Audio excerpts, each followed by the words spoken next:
Japan's immigration policy has been ambiguous since the 1970s. It has operated for decades mostly in the background, quietly supporting the Japanese economy. But it came roaring into the foreground in 2025, when the anti-immigration stance from the Japanese populist party, Sanseito, became more visible.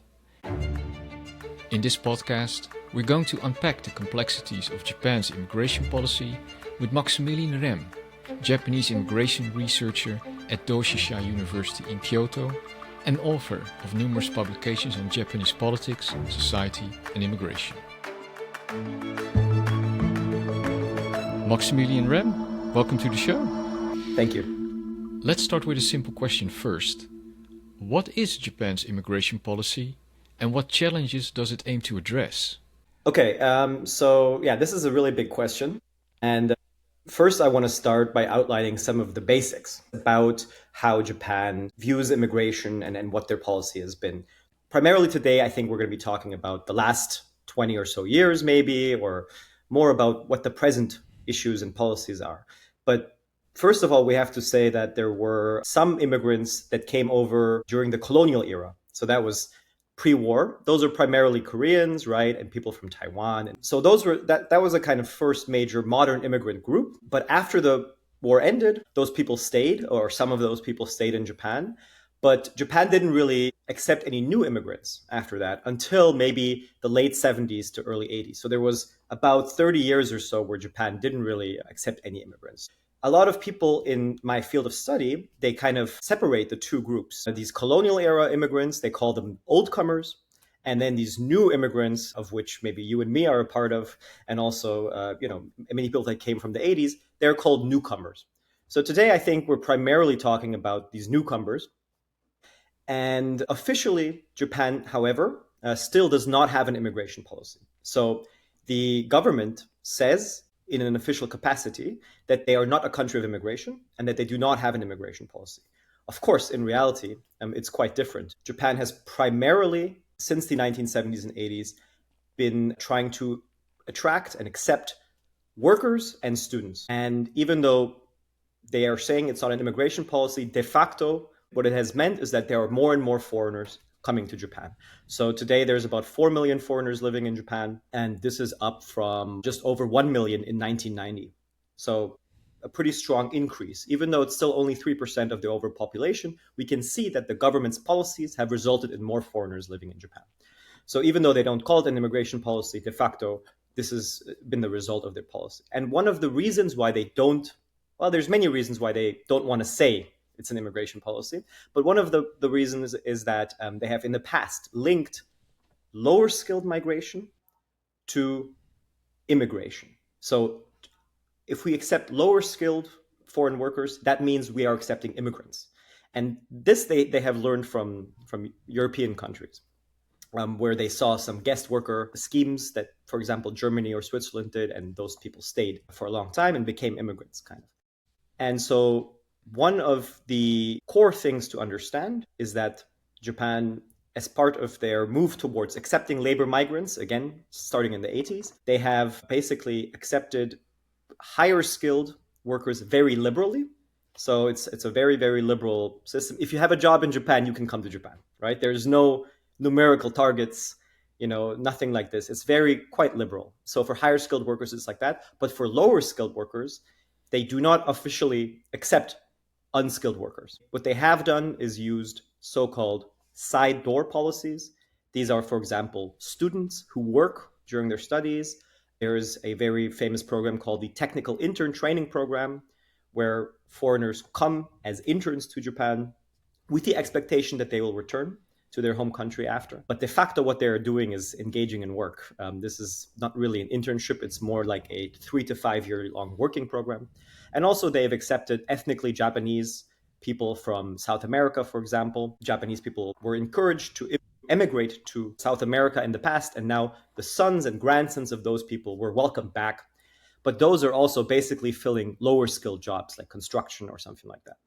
So, but for all of these kind of lower skilled types of work, Japan does not have an official kind of policy towards them, right? So these are some of the basics of how the system is set up. Finally, I just want to quickly, you mentioned a comparison maybe with other Western countries.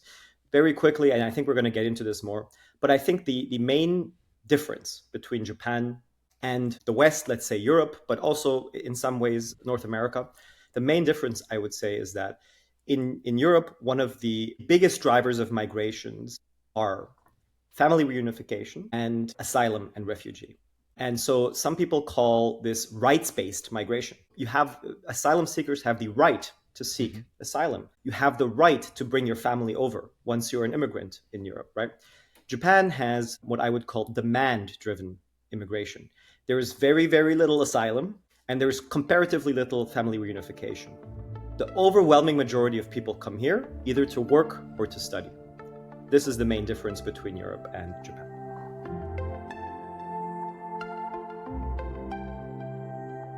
Historically, the country maintained extremely restrictive refugee policies. However, when the Ukrainian crisis escalated in 2022, Japan quickly extended relatively generous support to Ukrainians, granting residency and work permits, a response very different from its usual treatment of asylum seekers from countries like Afghanistan, Myanmar, Syria.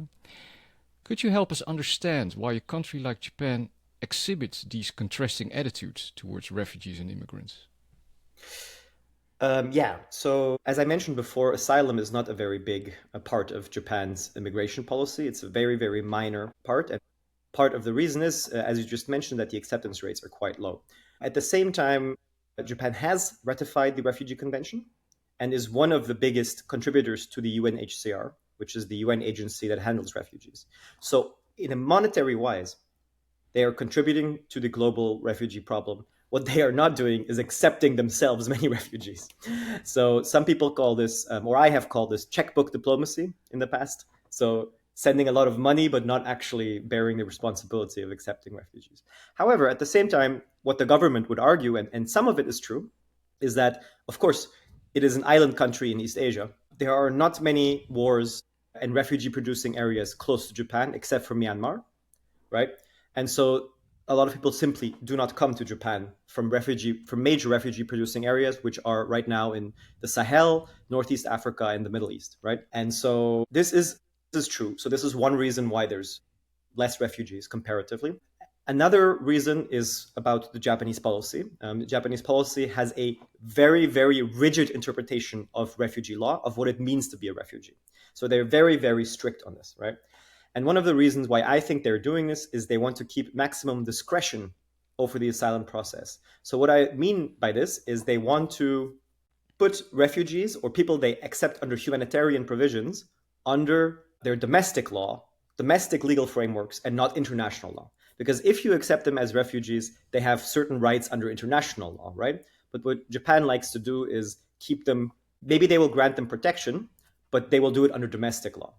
Which means they have more control over, what status they can give them and what's the rights they have. And the best example is the one you just mentioned, the Ukrainian crisis. Yes, they accepted more people, I think over 5,000 or maybe even more, which was quite a lot for Japan, right? But they did not give them refugee status. They gave them this kind of, as you mentioned, this evacuee status, which is something they created out of thin air just for this crisis.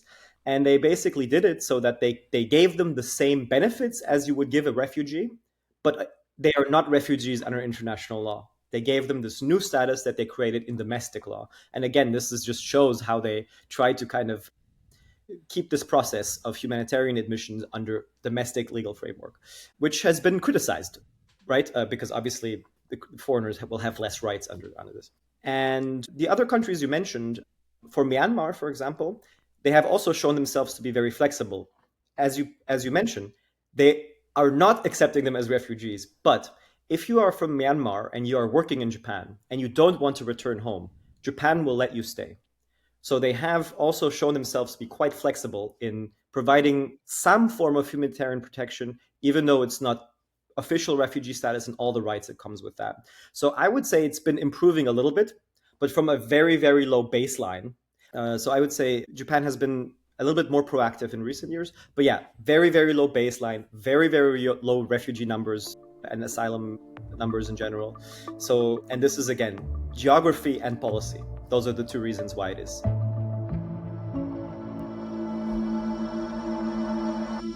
To what extent is Japan's refugee or immigrant policy influenced or guided by foreign pressure, particularly the US, European Union? That's a very good question. When it comes to refugee policy, it has been strongly influenced by the US in the past. And in fact, the incident that probably led Japan to adopt the Refugee Convention was the Vietnam War, which produced a lot of refugees in Asia, of course, right? And Japan was a transit country back in that time. And a lot of these refugees from Vietnam, they would come to Japan and then they would go to the US. But under enormous pressure from the US, Japan had to basically accept about 11,000. They did not have a system for giving refugees any sort of housing, education, money, whatever it might be. They had no system for accepting refugees, and they had to create it basically to deal with the Vietnam War. And a lot of people are saying this was because of US pressure. And then in the early 80s, they would ratify the Refugee Convention out of that experience, right? So you can already see there the US has had some influence in refugee policy. Immigration policy, it's the same kind of deal. There are some instances where the US specifically has influenced Japanese policy. The best example of this is the State Department, which produces a human trafficking report every single year. And they have identified Japan as a country whose policies kind of promote human trafficking. And specifically, they are talking about the technical intern training program, where some people in that program, or this has been some people in that program, they're in debt bondage, right? They have to get a lot of debt to come to Japan, and then they're quite precarious. Their employer has a lot of power over them, you know. And also the second one was this entertainer visa, which in the past, does not happen anymore. In the past, this was used to recruit primarily female Filipino entertainers, but de facto, these Filipinas were used to work in kyabakura, so hostess bars, basically in the Japanese red light district. And they would use this entertainer visa, which is usually for like, you know, Ed Sheeran or some foreign stars giving a concert in Japan. This is usually what they use, but they would use this entertainer visa because Japan's enforcement of the rules was very, very lax, and they tacitly kind of accepted these Filipinas coming to work in the nightlife industry. And this was also identified by the US, and in mid 2000s, they cracked down on this and they stopped it. So as you see, the US has had some influence in Japanese policy. As for Europe, I would say there is much less direct influence. The US is, of course, Japan's biggest security partner, and you know there's a lot of influence that the US can leverage. For Europe, it has not been as direct as that. From what I gather right now, when I talk to some people in the Ministry of Justice, for example, which is responsible for immigration policy in Japan, they are looking at certain policies from Europe. One thing they mentioned, for example, is the language lessons that the German state offers to immigrants in Germany. And they are looking, does this work? Can we do the same thing in Japan? So it's more of a indirect influence, maybe looking at policy successes and failures from Europe and then asking their counterparts, hey, how did you guys do this? And then maybe they will adopt it or not. But it's much less direct influence. It's not like Europe is telling Japan, hey, do this, right? So it's a little bit different.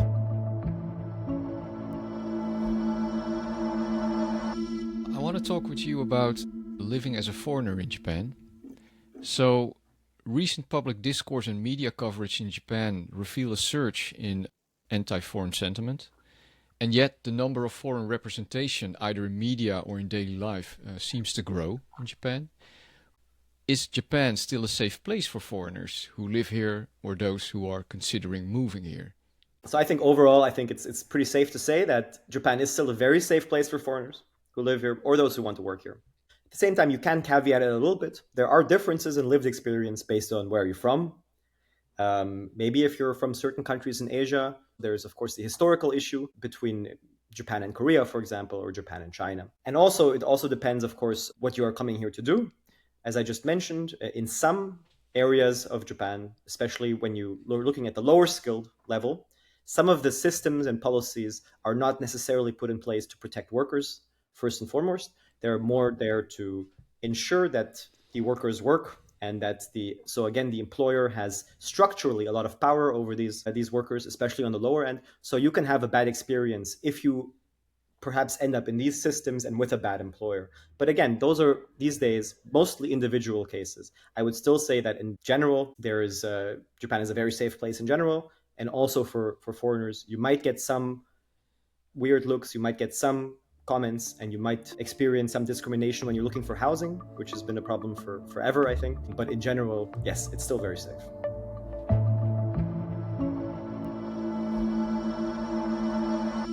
Another question that I have is about the Tohoku disaster.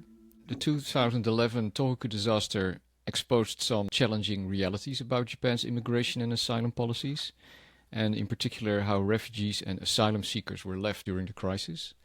Could you share your insights on what the disaster revealed about Japan's treatment of foreigners in emergency situations and its broader implications for immigration policy? Yeah, it's a really good question. The Tohoku disaster has really exposed some of the deficiencies in Japan's immigration policy, especially the integration policy, right? So basically, what always happens during a crisis is that there's a lack of information. There's a lot of rumors. People don't know what to do, where to go. We saw this at the beginning of COVID, for example, right? People just have a lack of information. And this is exacerbated if you do not speak the language, right? So if you're a foreigner in Japan and who doesn't speak Japanese or they cannot follow the Japanese news and the Japanese, the local officials' guidance and stuff like that, you were at an even bigger disadvantage. So all of these problems that happen during time of crisis are exacerbated for foreigners. And what we saw back then was basically that Japan was not prepared to have all of the adequate information for evacuation, whether it be provision of food, other types of supports, et cetera, et cetera. They did not have that information in other languages, right? I mean, I'm exaggerating here, so there obviously was some information translated into English or Korean or Chinese, for example, but it was just not enough. And this is a consequence of Japan's kind of integration policy, which has been lacking at the national level. So scholars like me and my colleagues, we talk about integration policy in Japan as this kind of local maximum, national minimum model, where Japan's national government has kind of left it up to the localities, right? And so we have some richer localities who have a lot of money to spend on translating information for local residents and stuff like that. And also, for example, offering Japanese courses or what have you, right? And other localities that do not have this money. And so this kind of information is not available. This was even worse back then in 2011. And so this basically a consequence of too little investment into integration and specifically the internationalization of disaster prevention policy. Luckily, since then, it's become much better, I think. I think anybody who lives in Japan knows that, for example, my ward has a disaster drill in English. They offer that, right? And this is the same in many, many places all across Japan. Still, this local maximum national minimum problem is still persistent. The national government is still underfunding integration measures. But on the local level, especially when it comes to disaster prevention, I think we've seen a big improvement.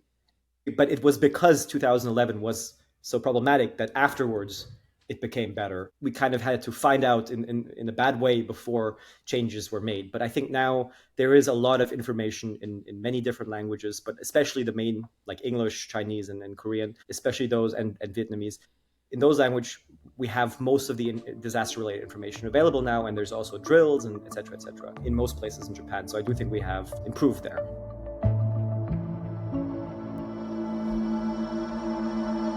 We are talking now about challenges in Japan's immigration policy, but are there success stories of foreign populations that have integrated well into Japanese society?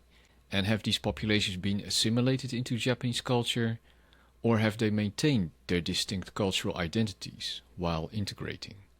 Yeah, it's a very good question. I think there's many such cases on the individual level of people who have integrated and have found a lot of success in Japan.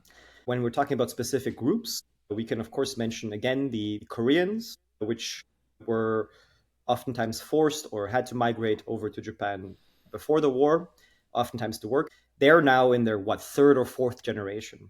And a lot of this group, they have basically assimilated. So we see a lot of them choosing to accept Japanese nationality, which they always were against because they wanted to maintain their own identity as Koreans. But we're seeing more and more naturalization from this group, especially when it comes to the fourth generation, because they do not feel as strongly about Korea and about their identity as being Korean as the previous generations. And also a lot of them are taking over Japanese names. So, for example, it's a good story that most people will know, but like Kanemoto, the name, the first Chinese character is Kane, so that is the same character as Kim, one of the most popular Korean surnames. And so Kanemoto basically means you come from Kim, so you're Korean, you know. And so many members of the Korean community kind of chose these kind of Japanese names, but there's hints that they were actually Korean. And so this is an example of assimilation. But I think this is not necessarily an example that other communities should follow for many reasons. Number one, many Koreans in Japan had to fight a long time to get their rights recognized, to become accepted in Japanese society. It was a long, long process, especially in the post-war period. The Korean community was securitized. They were links with people. The authorities accused them of being communists. It was a very bad situation, and they faced a lot of trouble. And now socioeconomically, the Korean community earns the same amount of wages as the Japanese native community. So again, we're almost on parity. We're almost at complete assimilation in many areas. Even though if you ask the community, they still would argue with me. But I'm talking more about the macro data. So the reason why this is a bad model is that other communities, they cannot do this because the Japanese national identity is still based on ethnicity, first and foremost. It's very difficult for somebody who's not East Asian to become Japanese, I think, because or me, for example, I don't look like a Japanese person, and the conception of what is Japanese is still very much based on ethnicity. So what I think these new communities can do, so people from Southeast Asia, maybe people from Europe, maybe people from America or North America, right? What these people can do is integrate on the language, cultural, and legal kind of way. But of course, they can change their appearance. So I think assimilation is very, very difficult for these newer immigrants to Japan. And it should not be a qualification to become successful in Japan. As to your other question about some cases of success, I talked a little bit about the Koreans. I don't know if you can qualify that as a success. It's just the end point has been now that most of the problems are solved, but still, there are very interesting kind of cross-cultural spaces and events that are happening all over Japan. One of the most famous is the Brazilian festival in Hamamatsu, which has a big population of these ethnically Japanese Brazilians, and they kind of brought their Brazilian culture with them and are sharing that with the local population. This has been a great success where both local Japanese people and the Brazilian community kind of comes together and does cultural exchange and stuff like that. I think this is great. This is great because it allows both the local population to come into contact with foreigners and interact with them in a casual and fun setting, and also the immigrant population to maintain some of their culture. So I think, again, integrating on language and understanding the Japanese culture, and especially also the legal system and bureaucracy, that's very, very important to be successful in Japan. But at the same time, there's no reason why you can't maintain some of your cultural beliefs or your cultural identity. Because again, unless you change your face, some people will never be able to become Japanese in the sense that it is now defined within Japan.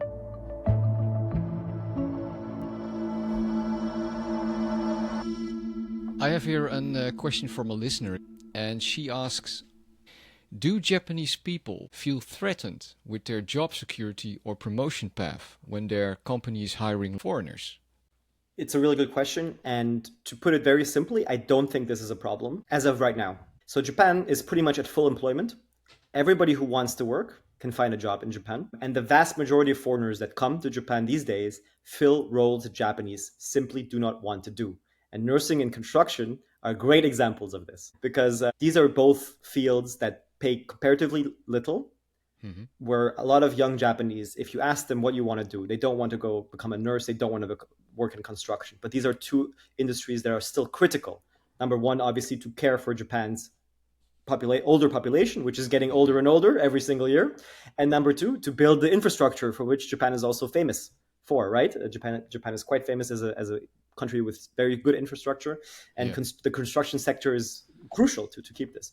So these two sectors, they structurally need foreigners because there's not enough Japanese people. So I don't think anybody in those sectors is feeling threatened by foreigners. Also, I want to kind of mention that the Japanese labor market is much more fluid these days than in the past, right? We all know back in the days you worked at one company and you stayed there for your entire life. That was the Japanese post-war economic model, right? But now the Japanese labor market is much more fluent. Young people are always changing their jobs and trying to get a better wage, better conditions, better benefits. So even if somebody feels threatened by foreigners at the individual level, I'm sure it happens. I'm not saying it doesn't happen. I'm just saying that macro level, it's not a problem. They can now, these days, they don't have to stay at the company. They can actually leave and they can probably find a similar or even better job somewhere else. So this labor market fluidity also helps alleviate this problem on the individual level. So yeah, quite simply, I don't think right now it's a major problem.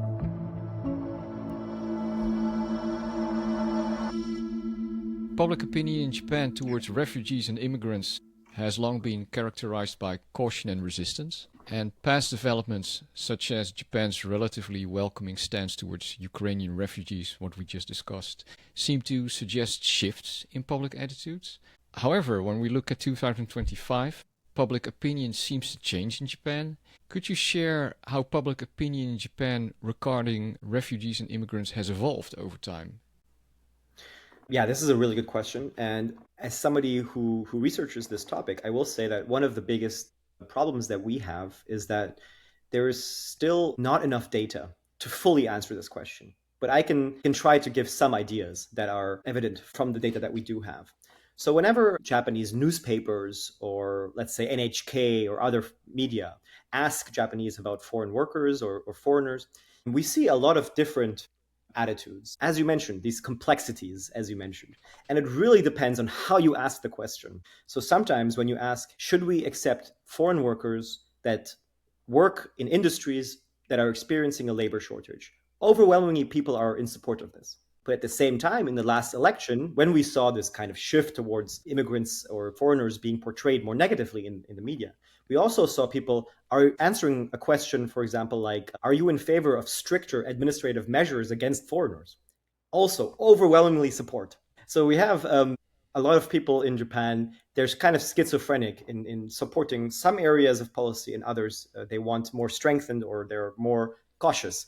And the reason why, so I have one idea why this might be. I believe that in general, public opinion in Japan about foreigners and immigration is very soft. What I mean by this, it is not very well developed. Most people have not thought about this issue for a long, long time because it has not really been an issue in politics for that long, right? It was very big in the last upper house election, but last year, if you remember, in October, there was the lower house election. It was not a topic at all. Nobody was talking about foreigners or immigration. So in general, I would say most Japanese people in the general public, they don't have a developed opinion yet. They're kind of seeing what's happening in the media. They're getting influenced by all sorts of things. And then they sometimes answer things a certain way, depending on how the question is phrased also, right? This is also kind of confirmation bias. You can phrase questions in certain ways. And there's a very, very interesting study by Facchini Giovanni, Margalit Yatam, and Nakata Hiroyuki that measured public opinion about immigration in Japan. And they found that the baseline is very low. So people are generally more hesitant towards accepting immigrants. But once you treat them, so for example, when they say treat, they mean things like once you tell them, hey, if we accept these and this amount of immigrants, our pension system will be saved. Like we will have more contributions into our pension system. And so when you retire in 20 years, you'll be able to get more money because we'll have a larger working population because of foreigners, right? Once you treat them, their opinions change drastically. And this study by these three very talented researchers, they found basically that kind of what I'm saying too, that people are hesitant towards foreigners maybe, but they also don't know enough about it. Their opinion is not developed. And once you explain to them a little bit more why these policies are being made or what foreigners are doing in Japan, what kind of work they're doing, how they are contributing, then their opinion can change very dramatically to a more positive way. So I think that would be my idea about why we see these contrasting trends in public opinion. But again, this is an area where we need to do more. Me and my colleagues, researchers, we need to do more research and we need to figure out some more bigger trends of why and how Japanese public opinion develops.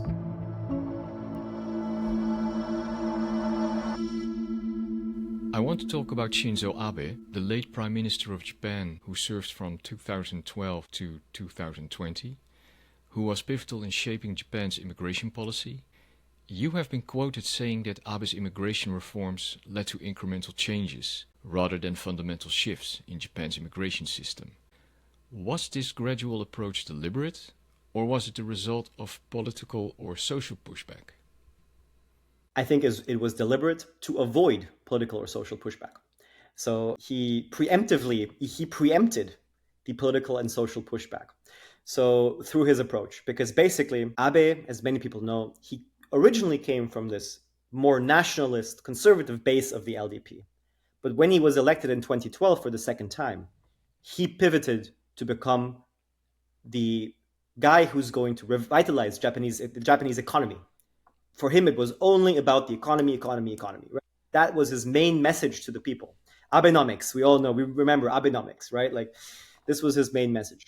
So to achieve economic growth, he realized quite quickly, and also the business lobby pressured him as well to do this, that you need foreigners because certain industries simply do not have enough people. And so he was very susceptible to the interests of big business on this issue because he wanted to have a successful economic kind of outcomes during his administration. At the same time, because he was originally part of this conservative nationalist wing of the LDP, he also knew that he couldn't say, hey, we're going to become a country of immigration. We're going to let in immigrants to help our economy. So he kind of avoided saying immigration the entire time. This is, most Japanese politicians have done this, but still, he kind of maintained this mantra of, we are not a country of immigrants. We don't have immigrants in Japan. But what we do want to do is develop foreign human resources, which was kind of a new word at the time. He didn't even say foreign workers, he said foreign human resources. And his policies were to stimulate the acceptance of foreign human resources. So this was a very clever balancing act to prioritize the economy, but not piss off his base. And so I think, again, very deliberate, and it was too preemptive a backlash from within his own party and also from his base.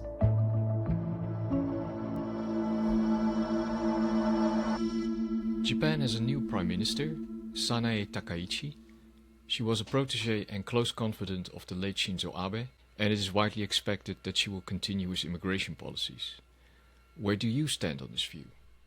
I agree. I think she will not fundamentally alter the Abe reforms. So the Abe reforms basically prioritize labor migration and student migration. So get more foreign workers for the industries that need them, and also get more foreign students and keep them in Japan after their graduation so they can contribute to the economy. This was basically the aims of Abe's reforms. And on labor migration, Takaichi, as I already mentioned, I don't think she will change. She will change fundamentally. However, also, as I mentioned before, she will continue to strengthen these administrative policies.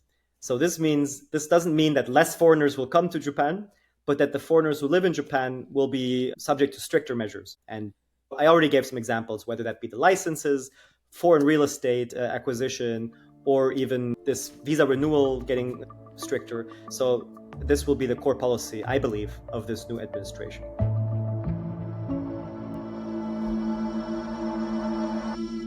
We cannot discuss immigration in Japan without addressing Sanseito, the right-wing populist party founded in 2020 by Sohei Kamiya.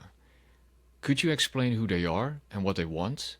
Who is Sohei Kamiya, and is Sanseito comparable to parties like Germany's AfD, French National Rally, or the American MAGA movement?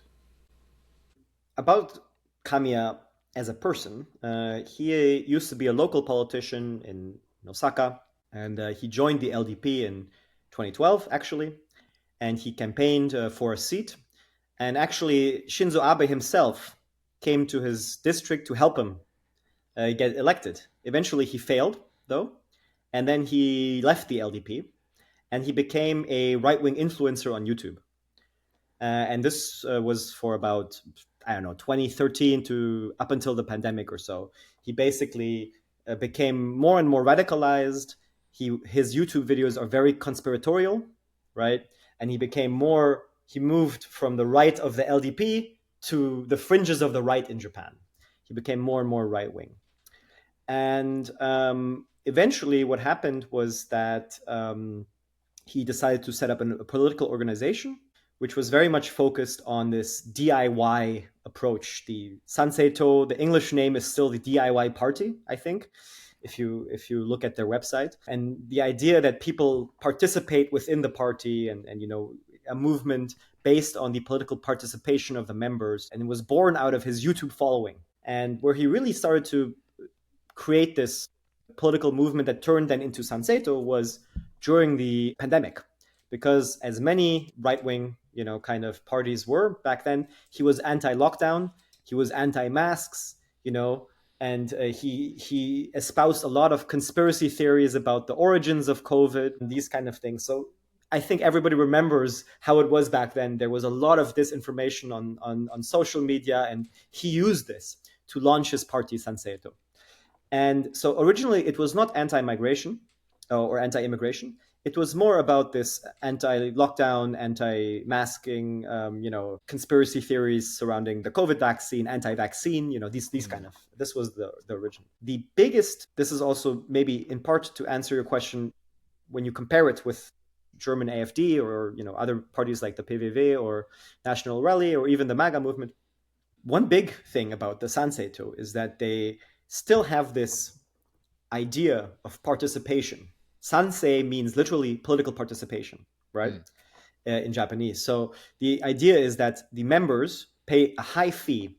A normal member pays 1,000 yen per month to the party. A higher tier, has also been compared to a cult actually, a higher tier member pays 2,500 yen per month to the party. And they have about 50,000 party members. So this means you can already do the math in your head. They have a very strong base of money and finances. And this is also what allowed them to rise so quickly, because they have this very interesting model which charges much more than any other political party in Japan. Membership fees are very low for political parties in Japan. But this party, they have this very high membership fee, which they have used very, very successfully. And what they do in return for this high fee is they host very secretive events where they talk about their policies, and they ask the audience to give them ideas and stuff like that. And so this is the thing that sets them apart or makes them unique, I would say. But there are also other things that make them more similar to these other movements that we discussed. For example, Kamiya has met with Timo Chupala, which is the co-head of the AfD. They had a meeting to discuss strategy and align their viewpoints. Also, at one of these events that I just mentioned that Sanseito holds for its members, one of the speakers was Charlie Kirk, the recently assassinated American right-wing commentator. So his origins are very different from these other parties in the West, but now that he's having success, he's trying to align himself with these other movements and trying to say that he's part of a broader global anti-establishment right-wing populist. But this has been a very recent phenomenon. I think the origins are still very different from these other parties. Yeah, so that's who they are. And of course, they had a lot of success in the upper house elections. They managed to gain, I think, 13 seats based on their kind of message, which emphasized Japanese first and that foreigners were being preferred to the local population. This was kind of the narrative that I ran with. And this was the first time he used this very explicit anti-immigration language to be successful. And I think that you can see there that there's alignment. Like I just mentioned, there's alignment with these other parties that you also mentioned in your question.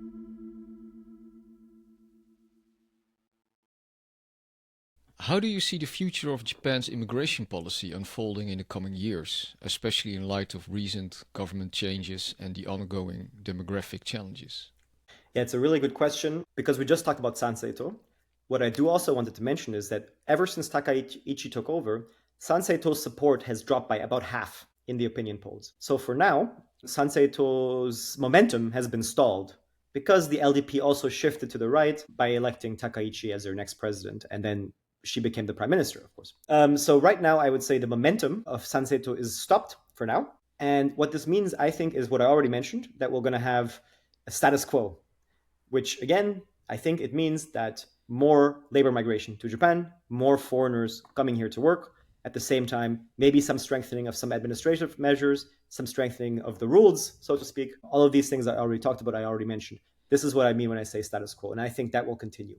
However, long term, I think we did in this election where Sanseito did so well, we did see a little bit of a maybe something that's a trend that's worth to keep an eye on. And I would describe this as elite consensus versus populist backlash. I think most people who look at Japan, they underestimate how strong the consensus is in Japan to have more foreign workers in the workforce. Everybody is pro-labor migration in Japan. The LDP, the opposition parties, except for Sanseito, right? The unions, the big business lobby, the small business lobby, the bureaucrats, almost everybody that's part of the Japanese political system and social system, all the elites that make the decisions are pro-foreign labor, right? So this is what I mean when I say elite consensus. And really the last election was the first time where we had a populist backlash against this elite consensus. And one of the reasons why this happened, in my opinion, is also something I already mentioned, because this elite consensus was so entrenched. The elites did not explain to the people why they are doing these policies, why they are accepting these foreigners to work in Japan, and what they're doing here. And again, this is really a really important point that I already mentioned. The elites, and primarily the LDP, needs to do a better job of explaining their policies, right? At some point, just repeating the mantra and saying, we don't have an immigration policy, it doesn't make any sense anymore, because people see foreigners all around them and they're saying, our politicians are lying to us, right? You have to explain, yes, we have some immigrants in Japan. It's still not a lot compared to other countries. They're not committing many crimes. They're behaving well. They're contributing to the economy. You have to do a better job explaining why you're doing these things. And this is where the elite has kind of failed. Not completely, because again, Sanseito is not as strong as the AfD in Germany. Of course, they're still very much weaker than other parties in Europe, right? So you can't compare it yet. But I did see, again, this beginning of a trend, maybe that long term we will have this elite consensus be challenged by populist backlash on immigration. And that would be my long-term outlook, perhaps, but we will see.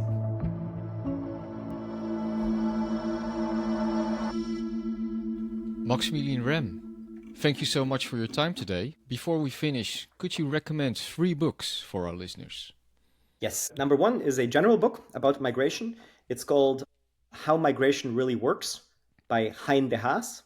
He's a Dutch researcher, and he kind of shows through data and through the other trends in a very easy to understand way. It's very much a general book for the general audience. What people get wrong about migration. So he basically takes some talking points from both the right and the left, and he says, no, this is how it actually works. This is what the data shows us. So if you want to learn about migration and you just want to read one thing, you can read this book and you will get a good overview of what the actual kind of trend lines and effects of migration policy really is. How Migration Really Works by Hein de Haas. The 2 other ones are specific to Japan.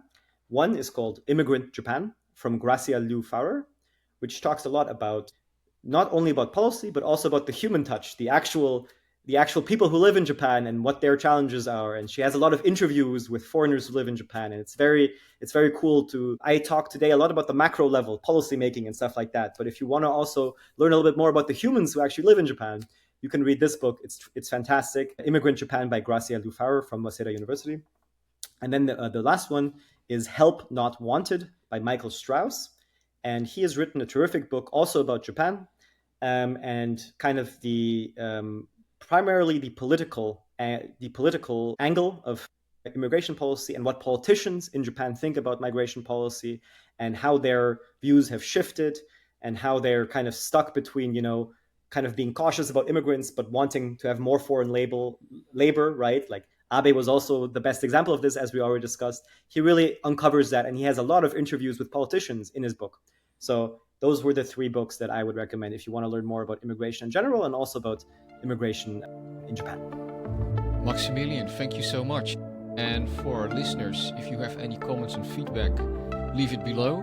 And I wish you all the best in your journey. And again, Maximilien, thank you so much. Thanks a lot for having me.